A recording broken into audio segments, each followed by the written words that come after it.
जब पहली बार मुख्यमंत्री में बना तो लाडली लक्ष्मी हमने 2005 में शुरू की थी और वो उस वेदना से शुरू की थी कि हमने गांव में देखा कि बेटियों को बोझ समझा जाता है जी, और इसलिए कई बार बेटियां कोख में मार दी जाती थी। सेक्स रेशियो बदल गया था, 1000 बेटों पर 912 बेटियां पैदा हो रही थी। जब पहली बार मौका मिला तो हमने बनाई लाडली लक्ष्मी योजना। मन में यह संकल्प था कि मध्य प्रदेश में बेटी पैदा हो तो लखपति हो, बोझ न लगे, वरदान बने। आज 40 लाख लाडली लक्ष्मी बेटियां मध्य प्रदेश में हैं जो इस योजना का लाभ उठा रही है। लाडली लक्ष्मी के बाद हमने कन्या विवाह योजना बनाई, फिर मध्य प्रदेश पहला राज्य था जिसने 50% रिजर्वेशन स्थानीय निकाय के चुनाव में अपनी बहनों और बेटियों को दिया। इसके बाद हमने गवर्नमेंट सर्विसेज में 35% रिजर्वेशन हमने दिया है। पुलिस की भर्ती में भी 35% रिजर्वेशन बेटियों को। फिर अगर बेटी या बहन के नाम पर संपत्ति खरीदे तो स्टाम्प शुल्क नाम मात्र का कर दिया। संबल जैसी योजना बनाई, मातृ वंदना जैसी योजना प्रधानमंत्री जी की योग्य क्रियान्वयन किया। तो एक लंबी श्रृंखला थी महिला सशक्तिकरण की, इसलिए विश्वास हम में था लोगों को। उसकी अगली कड़ी बनी लाडली बहना योजना। मैं देखता था कि अगर बहनों को 1500 रुपए की जरूरत पड़ जाती थी, गरीब बहनों को, तो हाथ फैलाने पड़ते थे। तब मन में एक विचार आया कि बहनों का खाता हो, उस अकाउंट में उनके हर महीने पैसे जाएं। इसकी शुरुआत अमीश जी आज आपने पूछा है तो मैं बताता हूं। 2017 में हमने बेगा, भारिया, सहरिया जी, जो गरीब जनजाति से, सबसे पिछड़ी जनजाति से बहन आती थी, उनके लिए योजना मैंने बनाई थी, मुख्यमंत्री आहार अनुदान योजना।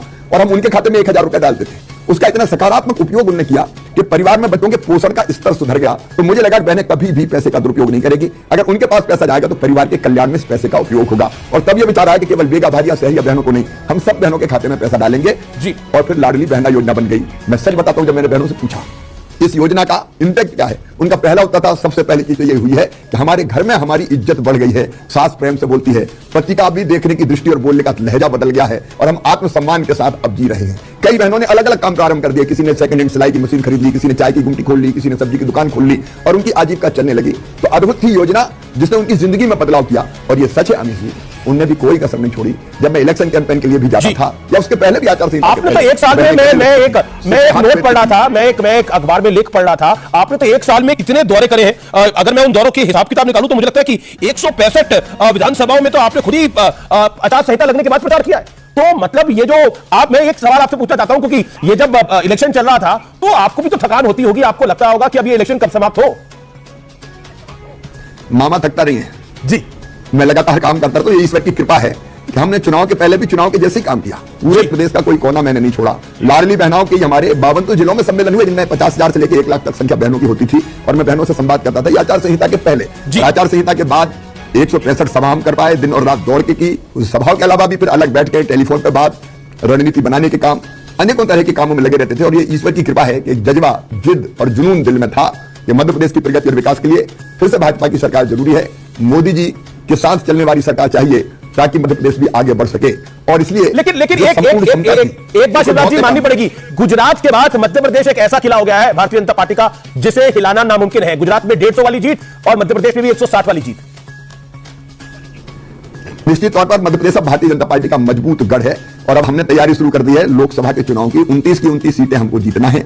पिछली बार हम जीते थे 2014 में 28, 2019 में जीते थे 29, 2014 में 27, 2019 में 28 जी, और इस बार हम 29 की 29 सीटें जीतने की तैयारी कर रहे हैं। मध्य प्रदेश भारतीय जनता पार्टी। यानी आप छिंदवाड़ा में कमलनाथ जी के सपुत्र नकुलनाथ की सीट भी नहीं छोड़ेंगे। अभी तो वो मिलकर गए हैं थोड़ी देर पहले आपसे, तो कमलनाथ जी जब मिलने के लिए आए तो क्या बोले? हमारा लक्ष्य है जी।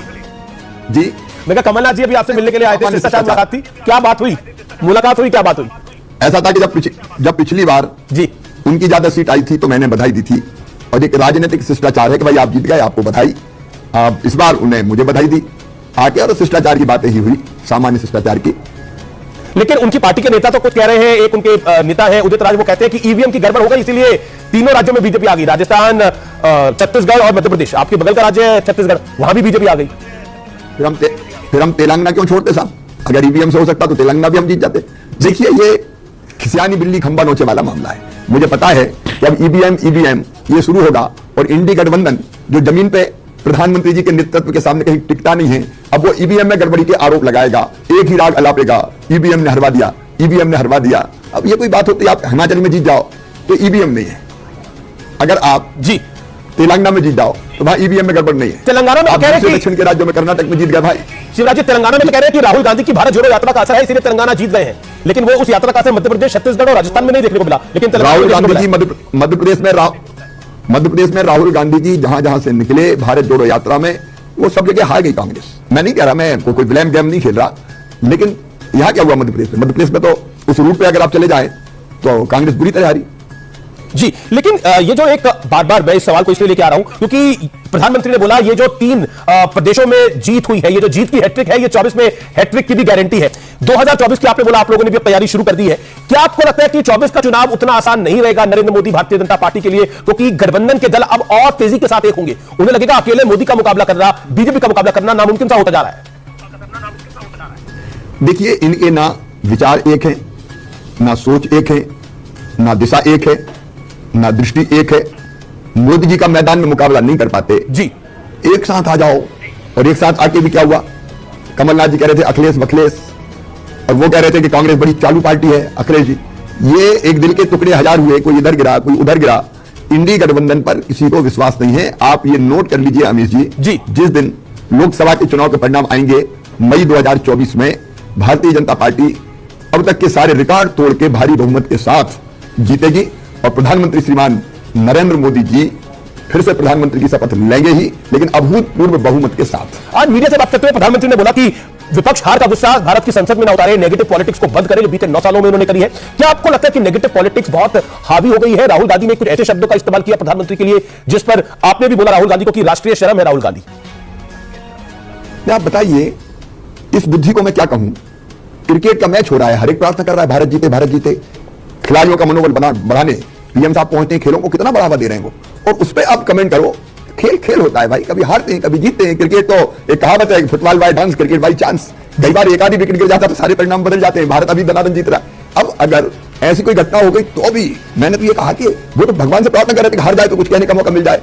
भारत हार जाए इसकी परवाह नहीं है, प्रधानमंत्री जी के खिलाफ कुछ कहने का मौका मिल जाए। अभी अंधा विरोध, ये शत्रुता की सीमा तक विद्वेष, यही तो नेगेटिव राजनीति है। जैसे किसान साथियों, आपने सुना सीएम शिवराज सिंह चौहान जी ने एक इंटरव्यू के जरिए बताया लाडली योजना का महत्वपूर्ण योगदान रहा है उनकी दोबारा सरकार बनाने में। सबसे अहम जो योजना है वो लाडली योजना है, सबसे अहम जो किरदार निभाया है वो लाडली योजना ने निभाया है। उनकी कहना यह है लाडली योजना की दम पर उनकी जो सरकार है एक बार फिर से सत्ता में वापस होती हुई नजर आई है। बहुत बड़ी खुशखबरी, बड़ी अपडेट, बड़ी जानकारी है किसान साथियों। अगर आप किसान भाई हैं तो आपके खाते में भी पैसा आएगा। 10 तारीख को लाडली योजना का जो पैसा है, लाडली योजना की जो किस्त है वो 10 तारीख को सभी बहनों के खाते में एक बार फिर से ट्रांसफर होती हुई नजर आएगी। बहुत बड़ी खुशखबरी, बड़ी अपडेट, बड़ी जानकारी निकल कर आ रही है। अगर आप भी मध्य प्रदेश से हैं तो कहीं ना कहीं आपके लिए भी बहुत बड़ी खुशखबरी है। मध्य प्रदेश में एक बार फिर से सीएम शिवराज सिंह चौहान जी की सरकार बन चुकी है। यह बहुत बड़ी जानकारी निकल कर आ रही है।